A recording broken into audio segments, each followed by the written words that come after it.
entrenched in the buildings on the edge of the city of Bakhmut, and the tank is working directly on these positions.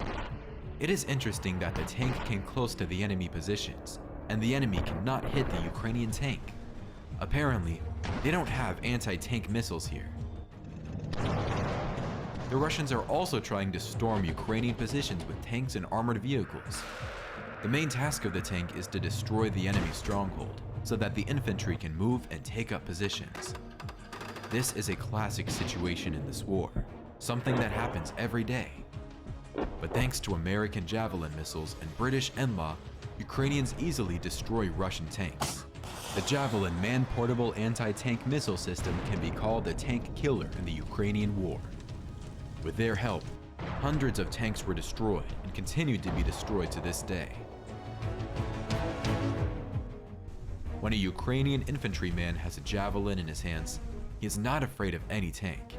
It only takes a few seconds to lock onto a target, and 1 second to press the start button. Further, the javelin missile will cope with the target itself. Not a single tank can withstand a hit by this missile. Look how beautifully he destroys Russian tanks. Sometimes, the tank's turret flies up to tens of meters in height, and the tank is torn to pieces by the detonation of shells. Great footage for a Hollywood action movie. The Ukrainian army uses its tanks only when absolutely necessary, saving them for counter-offensive operations. Tanks are needed to break through enemy defenses. On defense, they are not so useful. Therefore, Ukrainian troops meet Russian tanks on the battlefield with Javelin missiles. They are cheaper than a tank and more effective in defense. Tanks can be ambushed and easily destroyed. The cost of one Javelin is approximately $100,000, while the cost of a T-72 tank is at least $3 million. Favorable exchange for Ukraine.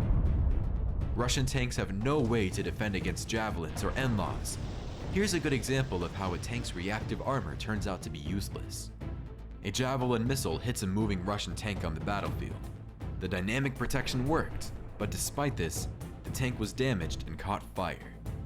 The tank driver continued to move to hide behind the trees, but soon he had to run away, leaving the tank, which later exploded from the detonation of ammunition.